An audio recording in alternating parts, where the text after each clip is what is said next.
بسم اللہ الرحمن الرحیم۔ الحمدللہ، آج ہماری تلاوت کا آغاز سورہ فاتحہ، سورہ بقرہ۔ سورہ فاتحہ مختصر سی قرآن مجید کی صورت ہے جو قرآن کی سب سے ابتدائی صورت کہلاتی ہے۔ سورہ فاتحہ مختصر سی ہے لیکن سارے قرآن کا مضمون مضامین اس میں سموئے ہوئے ہیں۔ اسے قرآن کی اساس بھی کہتے ہیں، اسے ام القرآن بھی کہتے ہیں۔ اختصار کے ساتھ سارے قرآن کی تفسیر اس صورت میں موجود ہے۔ اللہ کی وحدانیت، رسول اللہ کی رسالت، قیامت کا تذکرہ، کامیاب لوگوں کا تذکرہ، نہ ماننے والوں کی زندگی کا تذکرہ۔ یہی 5 چیزیں قرآن میں مختلف جگہ پر موجود ہیں اور سورہ فاتحہ میں یہ ساری چیزیں موجود ہیں۔ اس سورت کا ایک نام سورت الدعا بھی ہے، اور یہ دعا کا طریقہ اللہ تعالیٰ نے خود بتایا ہے کہ جب تم مجھ سے مانگو تو پہلے میری حمد و ثنا بیان کرو اور اپنا احتیاج اور اپنی محتاجی کا اظہار کرو، اور پھر اپنا مقصد سامنے رکھو۔ اور تمہاری زندگی کا سب سے بڑی دولت اور سب سے بڑی مطلوب اور مقصد جو چیز ہے وہ صراط مستقیم کا مل جانا ہے۔ صراط مستقیم کا مل جانا ہے۔ جس خوش نصیب کے حصے میں یہ آ گیا تو وہ غریبوں کے اندر بھی کامیاب ہے، اور جس شخص کی زندگی میں یہ نہ ہوا وہ دولت کے ڈھیر رکھ کر بھی ناکام آتا۔ صراط مستقیم مانگو کرو، اور پھر توجہ دلائی اور رہنمائی فرمائی کہ صراط مستقیم کے لیے 2 چیزوں کی ضرورت، ایک کتاب اللہ، دوسرا رجال اللہ۔ اللہ کی کتاب بھی ضروری ہے ہدایت کے لیے، اور اللہ والے بھی ضروری ہے۔ اگر کتاب اللہ ہے لیکن کتاب سکھانے اور پڑھانے والا اللہ والا نہیں تو قرآن سے بھی گمراہ کر سکتا ہے۔ اور قرآن مجید کی زندگی، قرآن مجید کو نظر انداز کیا، محض شخصیت کو لے لیا، تب بھی گمراہی کا راستہ کھل جائے گا۔ آج امت مسلمہ جس فرقہ پرستی اور جس مصیبت میں آج گرفتار ہے وہ قرآن کی اس ہدایت سے منہ موڑنے کا نتیجہ ہے۔ یا شخصیت کو لے لیا، قرآن کو نظر انداز کر دیا، یا کتاب کو لے لیا، شخصیت سے معروم ہو گئے۔ تو ہدایت کے لیے ضروری ہے کتاب اللہ بھی اور رجال اللہ بھی، اللہ والے بھی ہوں جو اس قرآن کے ذریعے اللہ سے جوڑ دیں، اور جو اس قرآن کے ذریعے اللہ والا بنا دیں، اور جو اس قرآن کے ذریعے قرآن کا پیغام دیں۔ اگر کوئی بے دین آدمی کے ہاتھ میں یہ قرآن ہوگا تو وہ تو اپنے آپ کو اس انداز سے قرآن کی تفسیر کرے گا جس میں وہ اچھا مسلمان نظر آئے، خود نہیں بدلے گا، قرآن بدل دے گا۔ تو ہدایت کے لیے ضروری ہے کتاب اللہ بھی ہو، رجال اللہ بھی ہو، اللہ والے بھی ہو، اور اللہ کی کتاب بھی ہو۔ یہی وہ راستہ ہے جس سے ہدایت ملتی ہے، اور جس خوش نصیب کو مل گئی کامیاب ہو۔ پھر سورہ بقرہ کا تذکرہ ہے۔ بقرہ ایک گائے کا بقرہ ایک گائے ہے، اور چونکہ اس صورت میں ایک واقعہ ذکر فرمایا کہ ایک شخص نے اپنی چچا کو قتل کر دیا مال سمیٹنے کے لیے۔ چچا مالدار تھا، بتیجی جہاں کہ اس کی دولت کیسے آ سکتی ہے، اسے قتل کر دو۔ اور قتل کرنے کے بعد رات کے اندھیرے میں اس کی لاش کسی اور کے دروازے پہ ڈال دی۔ قریب تھا کہ دونوں کے درمیان جنگ اور ہتھیار اٹھ جائیں۔ اللہ نے موسیٰ علیہ السلام سے فرمایا کہ ایک گائے ذبح کرو، اور اس ذبح کی ہوئی گائے کا ٹکڑا اس مردے کو مارو، یہ مردہ زندہ ہو جائے گا۔ گائے بھی مردہ کر کے، زندہ کر کے نہیں، مردہ کر دو، اس کو ذبح کر دو، اور اس مردے کے اس گوشت سے اس مردے کو اللہ تعالیٰ زندہ کر دے گا۔ ایسے ہی کیا، زندہ ہو گیا، اور زندہ ہوتی اس نے اپنے قاتل کی نشاندہی کر دی، یہ میرا قاتل ہے۔ تو ایک طرف تو یہ اللہ کا معجزہ ہے، دوسرا اسی بنی اسرائیل میں کچھ لوگ ایسی بھی تھے جو مرنے کے بعد زندہ ہونے کا انکار کر رہے تھے. تو اللہ تعالیٰ نے ایک معجزہ دکھایا کہ جو اللہ مردہ گائے سے مردے کو زندہ کر سکتا ہے اس ذات کے لیے زندہ کرنا کیا مشکل، اس ذات کے لیے کسی کو زندہ کرنا کیا مشکل. تو اسی طرح اور پھر وہاں چونکہ وہ بنی اسرائیل والے مصریوں کے ساتھ رہا کرتے تھے اور ان کے دلوں میں گائے کی بڑی عقیدت اور محبت آ چکی تھی. گائے کو ذبح کرنا ان کے لیے ایک توہین تھی. تو اللہ رب العزت نے فرمایا کہ یہ محبت اور عقیدت کا درجہ صرف اللہ کے لائق ہے. کسی مخلوق کے لیے ایسی عقیدت اور محبت جو اللہ کے شاید شان ہے، یہ تو شرک ہے، یہ تو ساری اللہ کی مخلوق ہے. اس کو ذبح کرا کے اس عقیدے کا بھی ازالہ کیا اور اس عقیدے کی بھی نفی کی. تو سورہ بقرہ کسی نسبت سے اس سورت کا نام بقرہ ہے اور اس کے آغاز میں اللہ کے کلام قرآن مجید اس کی عظمت کا تذکرہ ہے. اس میں شک نہیں، اس کے احکامات میں اور اس کے پیغام میں اور اس کی ہدایت میں کوئی شک نہیں. اگر کوئی شک کرتا ہے تو وہ تو اس کی اپنی دماغ کی خرابی ہے، اس کی اپنی دماغ کی خرابی ہے. ورنہ قرآن مجید اللہ کا ایسا محکم دستور زندگی ہے جس میں کوئی شک کی گنجائش نہیں، اور اللہ سے ڈرنے والوں کے لیے اس میں ہدایت ہے. 3 مختلف لوگوں کا تذکرہ فرمایا جو انسانوں کی تقسیم ہے 3 مختلف قسم کی. ایک وہ جو ایمان والے ہیں، اور ایمان والوں کی نمایاں خوبیوں کا تذکرہ فرمایا. وہ کیا ہے ایمان والوں کی نمایاں خوبیاں؟ وہ غیب پر ایمان رکھتے ہیں. اب غیب میں قبر بھی ہے، جنت بھی ہے، جہنم بھی ہے، مولا اللہ کریم بھی ہے، فرشتے بھی ہیں. یہ ساری غیب کی چیزیں، ان سب پر ایمان لے کے آتا ہے. دوسری ایمان والے کی نمایاں خوبی نماز کا اہتمام کرتے ہیں. تیسری زکوٰۃ دیتے ہیں. چوتھی ساری آسمانی کتابوں پہ، چاہے وہ تورات ہے، چاہے وہ انجیل ہے، چاہے وہ زبور ہے، جب وہ اپنے اپنے وقت کے نبی پر نازل ہوئی وہ سچی کتاب تھی. اس وقت وہ سچی کتاب تھی. بعد میں ان کے کرندوں نے اور بعد میں جسے کہیں کہ ان کے ناخلف لوگوں نے اس کے اندر تبدیلی اور تحریف کر دی. تو ایمان والا ان پر ایمان لاتا اور آخرت کی زندگی پر ایمان رکھتا. یہ ایمان والوں کی نمایاں خوبیاں ہیں. دوسرا گروہ ہے وہ کفار کا ہے جو کھلا کافر ہے. اور یہاں اللہ نے اپنے نبی صلی اللہ علیہ وسلم کو نصیحت فرمائی کہ آپ نصیحت کرتے رہیں اور دعوت دیتے رہیں، یہ ایمان نہیں لائے. اللہ حفاظت فرمائے. گناہوں کی ایک دنیاوی سزا یہ ہوتی ہے کہ آدمی نیکی کی توفیق سے محروم ہو جاتا، اس سے نیکی کی توفیق سلب ہو جاتی. دیکھتے نہیں آپ لوگ نماز پڑھتے پڑھتے چھوڑ دیتے، دیکھتے نہیں آدمی لوگ نیکی کرتے کرتے نیکیوں سے دور ہو جاتے ہیں.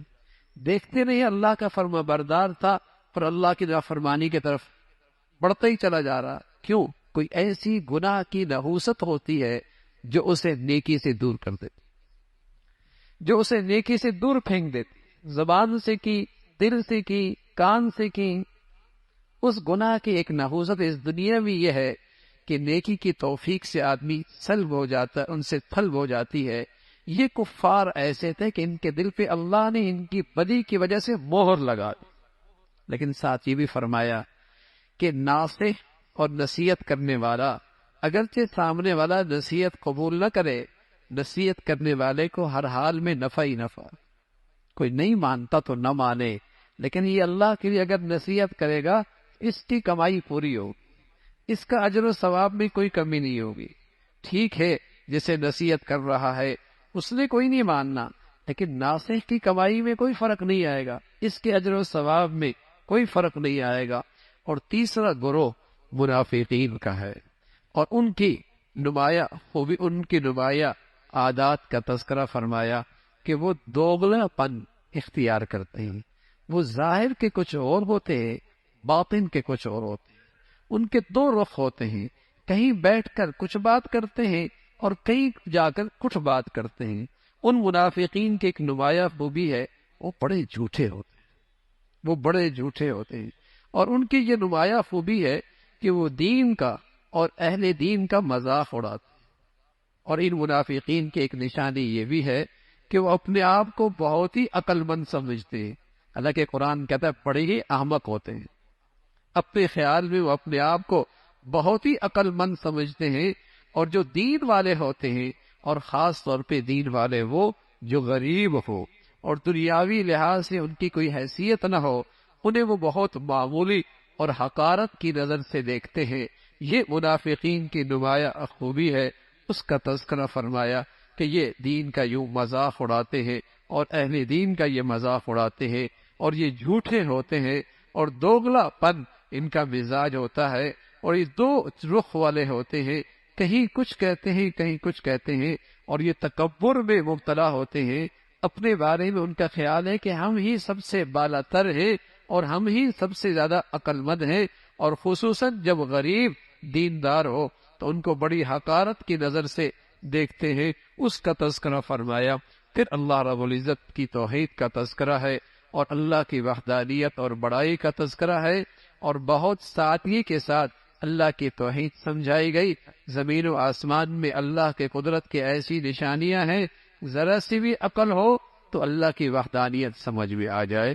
اور پھر اللہ کے نبی پر آنے والا غیر معمولی معجزہ قرآن کا تذکرہ ہے، اور فرمایا یہ اللہ کی طرف سے بھیجا ہوا کلام ہے، اور ساری دنیا اکٹھی ہو جائے اس جیسا کلام کوئی نہیں بنا سکتا۔ اور پھر اس کا تذکرہ کہ اللہ نے آسمان سے حضرت آدم کو بھیجا اور اسے مسجود ملائکہ بنایا، اور آدم کو اور اس کی اولاد کی ذمہ داری یہ ڈالی کہ وہ زمین پر اللہ کی خلافت کا کام کرے، اللہ کا دین دنیا میں زندہ کرے۔ یہ اس آدم اور آدم کی اولاد کی ذمہ داری تھی، اور یہی اس کی مرتبہ اور شان کی وجہ تھی کہ مسجود ملائکہ بنایا، کہ فرشتوں نے انہیں سجدہ کیا، اور وہ سجدہ تعظیمی تھا۔ لیکن اللہ کے نبی کی شریعت میں سجدہ تعظیمی بھی ممنوع ہے۔ سجدہ عبادت کا ہمیشہ سے حرام ہے، عبادت کا سجدہ صرف اللہ کے لیے۔ تعظیمی سجدہ جو ہماری شریعت میں السلام علیکم ہے، پہلی شریعتوں میں اس کے بدلے میں تعظیمی سجدہ کیا جاتا تھا۔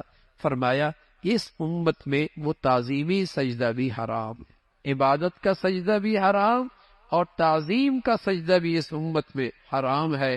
وہ تو ملائکہ نے حضرت آدم علیہ السلام کو وہ سجدہ تعظیمی بجا لایا، اور شیطان نے اللہ کے حکم کا انکار کیا، وہ راندہ درگاہ، اس نے سجدہ نہیں کیا۔ سوچنے کی بات ہے، سوچنے کی بات ہے، شیطان نے سجدہ نہیں کیا تو کافر کہلایا، ہمیشہ کا جہنمی کہلایا۔ اور آج کتنے مسلمان دن میں بھر میں کتنے سجدے نہیں کرتے، نہ فجر پڑھتے ہیں، نہ ظہر پڑھتے ہیں، نہ عصر پڑھتے ہیں، مغرب پڑھتے ہیں، نہ عشاء پڑھتے ہیں۔ اس نے ایک سجدے کا انکار، راندہ درگاہ جہنمی۔ اور آج کتنے مسلمان ہیں۔ تو میرے عزیزو، ایک عملاً اللہ کے حکم کا انکار کرنا لیکن اندر سے شرمندہ ہونا، یہ کافر نہیں ہوتا۔ اندر سے شرمندہ ہے، غلط ہوا، یہ تو مانتا ہے کہ سجدہ کرنا چاہیے تھا لیکن میں نے نہیں کیا۔ شیطان میں اور آج کے مسلمان میں یہی فرق ہے۔ شیطان وہ ہوتا ہے جو غلط کرتا ہے لیکن اس غلط کو صحیح سمجھتا ہے۔ ایک تو آدمی سود نہیں لیتا، ایک آدمی سود لیتا ہے لیکن سود لیتا ہے لیکن شرمندہ ہے کہ نہیں لینا چاہیے تھا، اور دوسرا کیا کہتا ہے سود لینا ہی ٹھیک ہے۔ دونوں میں بڑا فرق، دونوں میں بڑا فرق۔ ایک ہے عملاً کسی حکم کو نہ ماننا، نماز چھوڑ دی، فجر چھوڑ گئی، ظہر چھوڑ گئی، لیکن شرمندہ ہے کہ چھوڑنا نہیں چاہیے تھا۔ اور ایک یہ ہے کہ چھوڑنا ہی صحیح تھا، یہ شیطانیت ہے۔ آج بدقسمتی سے اس امت میں یہ شیطانیت بھی آتی جا رہی ہے کہ غلط بھی کر رہی ہے اور اسے صحیح بھی کر رہے ہیں۔ اللہ کے کتنے احکامات ہیں جو مسلمان عمل میں نہیں ہے، مسلمان کی زندگی میں، لیکن صرف عمل میں نہیں بلکہ یہ کہہ رہا ہے یہی صحیح راستہ ہے، یہی روشن خیالی کا تقاضا ہے، یہی زمانے کا تقاضا ہے، یہی وقت کا تقاضا ہے۔ یعنی اللہ کا حکم نہیں عمل کر رہا لیکن ساتھ ساتھ سمجھ رہا میں ٹھیک کر رہا ہوں. تو رسول اللہ صلی اللہ علیہ وسلم فرمایا کرتے تھے ایک وقت آئے گا لوگ برائی کو اچھائی سمجھیں گے، برائی کو اچھائی سمجھیں گے. یہ شیطانیت ہے، یہ شیطانیت ہے کہ برائی کو اچھائی کا درجہ دے دینا اور اسے ثقافت سمجھ لینا، اسے ثقافت سمجھ لینا. بے حیائی اور فحاشی ہے لیکن اسے ثقافت کا نام دے دینا، اسے ترقی کا نام دے دینا، اسے روشن خیالی کا نام دے دینا، یہ شیطانیت ہے. اور ایک یہ ہے کہ ایک آدمی سے غلطی ہوئی، گناہ ہوا، شرمندہ ہے، اس سے آدمی کافر نہیں. تو شیطانیت یہ ہے کہ شیطان نے سجدہ نہیں کیا لیکن وہ کہنا میں نے ٹھیک کیا ہے، میرے پاس لوجک ہے، میرے پاس اس کی لوجک ہے اور میرے پاس اس کی دلیل ہے. اس لیے کہ آدم مٹی سے بنا ہے، میں آگ سے بنا ہوں، اوپر والا نیچے والے کو کیسے سجدہ کر. وہ یہ بھول ہی گیا کہ تیرا خالق کون ہے اور تیرا مالک کون ہے اور تجھے عقل کس نے دی ہے اور تجھے سمجھ کس نے دی ہے. اس ذات کا فیصلہ ہے کہ تو نے اسے سجدہ کر. تو وہ راندہ درگاہ ہوا. پھر بنی اسرائیل کا تذکرہ فرمایا جو امت محمدیہ سے پہلے ایک عظیم و شان امت تھی جس پر اللہ نے انگنت احسانات فرمائے، بے شمار. اللہ رب العزت نے ان پر اپنا خاص کرم فرمایا کہ ان کا دشمن فرعون ان کے سامنے ہلاک ہوا اور ان کے لاؤ لشکر کے ساتھ وہ پوری کی پوری قوم برباد ہوئی. اور اللہ رب العزت نے اس بنی اسرائیل کو اس سے آزادی دی، نجات دلائی، اور پھر پتھروں کے اندر سے ان کے لیے چشمے جاری ہو گئے، آسمان پر بادل ان کے لیے سایہ بن گئے، آسمان سے ان کے لیے پکے پکائے کھانے اترے، اور ان کی خواہشات اور چاہتیں اللہ رب العزت نے کئی بار پوری فرمائی، اور ان کو اللہ رب العزت نے دیگر اقوام پر عزت بخشی. لیکن نتیجہ کیا نکلا؟ بڑی احسان فراموش، بڑی ناشکری، بڑی ہی احسان فراموش. تو احسان فراموشی یہ آدمی کو اللہ کی نظروں سے گرا دیتی. ناشکری اس سے ساری عزت اور ساری نعمتیں چھن جایا کرتی، رسوائی، ذلت مقدر ہو جاتی ہیں. جب قومیں ناشکری کا ارتکاب کرتی ہے تو عزت سے انہیں اتار کر ذلت اور پستی میں ڈال دیا جاتا. تو یہ بنی اسرائیل کا حال ہوا اور یہ اس کا حشر ہوا. اس کا تذکرہ فرمایا بظاہر بعض چیزوں کو یہ مانتے تھے جو آسمان سے احکامات آئے تھے لیکن بعضوں کا انکار کرتے تھے. اللہ رب العزت نے ان کی مذمت فرمائی بعضوں پر ایمان لاتے ہو اور بعضوں کا انکار کرتے ہو. آج مسلمان بھی عبادت کا دین تو کچھ کر لے گا لیکن معاملات کا دین اس کے لیے بڑا مشکل. آج مسلمان بھی دو رنگ کا ہے کہ عبادت کا دین تو کچھ اپنا لے گا لیکن معاشرت کا دین اس سے دستبردار ہے. عبادت کے کچھ احکامات تو عمل کر لے گا لیکن معاملات کے احکامات سے دستبردار ہے. تو وَفَتُؤْمِنُونَ بِبَعْضٍ، یہ بیماری پہلی قوموں کے اندر بھی تھی. بعض آسمانی احکامات پہ عمل کرتے تھے اور بعضوں کا انکار کرتے تھے. اس کی مذمت فرمائی اور پھر ان کا تذکرہ فرمایا، مسلمانوں کو تنبیہ اور خبردار کیا کہ دیکھو یہ اہل کتاب اور یہ کفار، ان کی دلی چاہت ہے کہ تم اپنے دین سے دستبردار ہو جاؤ. ان کی دلی خواہش ہے کہ تمہیں یہ اللہ سے دور کر دے اور گمراہ کر دے. یہ ان کی دلی چاہت اور خواہش ہے اور یہ انہیں اپنے اوپر ناز بھی ہے کہ ہم چونکہ یہودی ہیں اور ہم چونکہ نصرانی ہیں جنت میں ہم ہی نہیں جانا ہے. اللہ رب العزت نے فرمایا جنت کسی نسلی مسلمان کے لیے نہیں ہے اور نہیں کسی یہودی اور نصرانی کے لیے. جنت تو اس کے لیے جو ایمان لائے کے آیا اور ایمان کی زندگی اختیار کی. محض مسلمانوں کے گھر میں پیدا ہونے والا نسلی مسلمان جنت اس کے لیے بھی نہیں ہے، نہ یہودی کے لیے نہ نصرانی کے لیے. جنت تو ایمان کے ساتھ ہے اور ایمان کی زندگی کے ساتھ ہے، ایمان کے ساتھ ہے اور ایمان کی زندگی کے ساتھ ہے. اس کا تذکرہ فرمایا. اور پھر یہود و نصارہ یہ آپس میں ایک دوسرے پہ الزامات لگایا کرتے تھے اور ان کے اندر ناجائز جادو کا بڑا رواج تھا. ایسا جادو سیکھا کرتے تھے جس سے میاں بیوی کے درمیان تفریق پیدا کرنا اور ان کے گھروں کو اجاڑنا اور جدا کر دینا، اس کی مذمت فرمائی ہے۔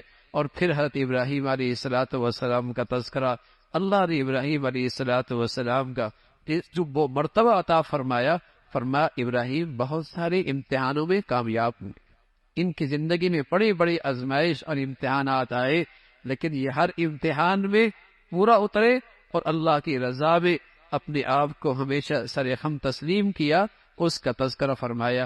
پھر ابراہیم علیہ الصلوۃ والسلام اور ان کے بیٹے اسماعیل نے بیت اللہ کی تعمیر فرمائی، اور اتنے عظیم الشان کام کرنے کے بعد بارگاہ خداوندی کے سامنے ہاتھ پھیلا کر کہتے ہیں اے اللہ قبول بھی فرما لے۔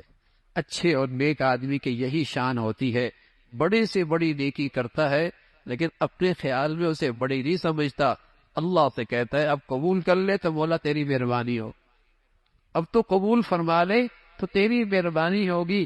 یہی نیک آدمی کی علامت ہے اور یہی کسی نیکی کی قبولیت کی نشانی ہے۔ ابراہیم علیہ الصلوۃ والسلام کی دعا ہے جو انہوں نے کی، اور پھر اللہ نے محمد رسول اللہ کی شکل میں وہ دعا قبول فرمائی، اور امت مسلمہ کی شکل میں آپ کی دعا کا نتیجہ نکلا، اور آپ علیہ الصلوۃ والسلام کی رسالت اور آپ کا دنیا میں آنے کے خاص مقاصد، قرآن کے الفاظ سکھانا، قرآن کا علم عطا کرنا، اور دلوں کو گناہوں کی گندگی سے، شرک سے، نفاق سے، گندگیوں سے پاک کرنا، یہ آپ کی دنیا میں رسالت کے خاص مقاصد تھے۔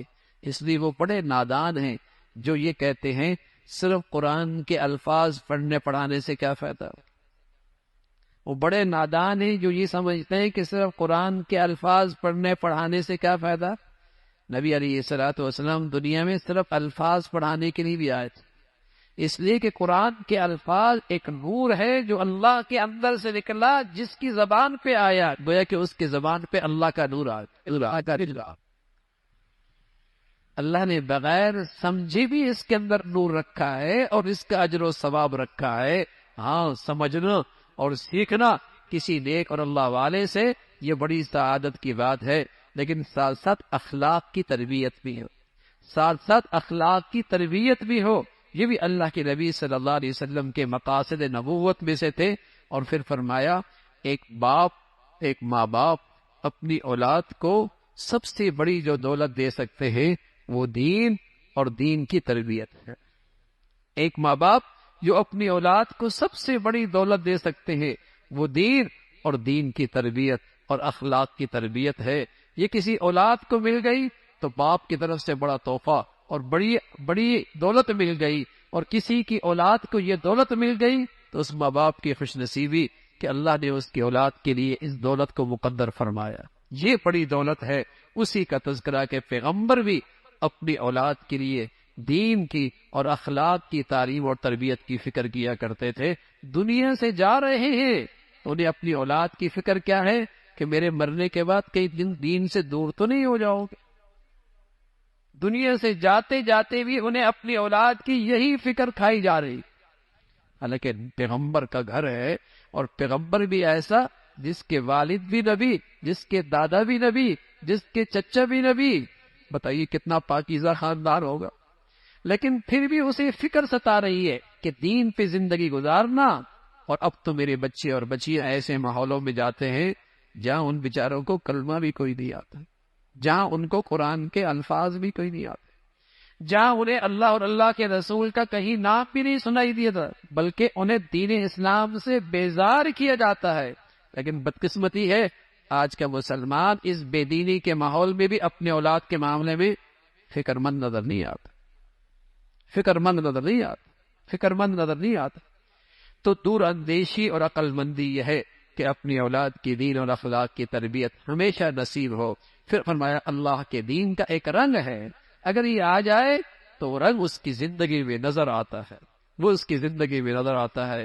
پھر قبلہ کا تقبیر قبلہ کا تذکرہ فرمایا۔ مسلمانوں کا پہلے قبلہ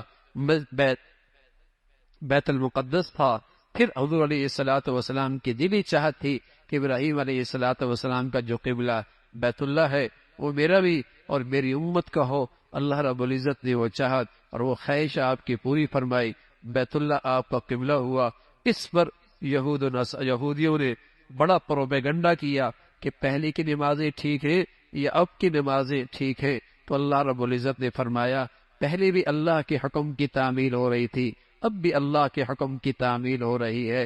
اصل چیز تو اللہ کا حکم پورا اصل چیز تو اللہ کا حکم پر پورا کرنا ہے۔ اور مسلمانوں کو تلقین فرمائی کہ مذہبی بحث مباحثہ جو فضول ہو، اس سے پرہیز کی جائے۔ ایسی مذہبی بحث مباحثہ جس کا کوئی مقصد فضولیات، اس سے ہمیشہ پرہیز رکھی جائے، اس کا تذکرہ اور ایمان والوں کو تلقین فرمائی کہ نماز سے اور صبر سے اللہ کا قرب حاصل کرو، اللہ کی مدد حاصل کرو، تمہیں مشکلات کے اندر بھی آسانی ہوگی، اور کوئی مصیبت آئے تو انا للہ و انا الیہ راجعون، اس کے مفہوم کو سمجھ کے اگر کہو گے تو تمہیں دل میں سکون ملے گا، تمہیں ایک اطمینان نصیب ہوگا۔ اس کا تذکرہ، پھر اللہ کی بڑائی اور اللہ کی بڑائی کا تذکرہ اور اس کے قدرت کے مختلف مظاہر کا تذکرہ ہے۔ اور ایمان والوں کو تلقین فرمائی ہمیشہ حلال کھاؤ، پاکیزہ کھاؤ، اور جو چیزیں اللہ نے حلال کی ہیں اسی کے اندر تمہارے لیے خیر ہے، اور جن چیزوں کو اللہ نے حرام کیا ہے جیسے خنزیر ہے اور ایسی غیر اللہ کے نام پہ نظر و نیاز ہے، ایسی بہنے والا خون ہے، یہ سب چیزیں حرام ہے۔ ان لوگوں کی مذمت فرمائی جو اللہ کے دین کی بات اور حق سچ کی بات صرف دنیاوی مقاصد اور اغراض کے لیے اس کو چھپا لیا کرتے ہیں، یا دنیا کی خاطر اپنی دین کو نظر انداز کرتے ہیں، ان کی گمراہی اور ان کی سزا کا تذکرہ ہے۔ اللہ رب العزت ہمیشہ دین کی سمجھ اور دین کی زندگی نصیب فرمائے۔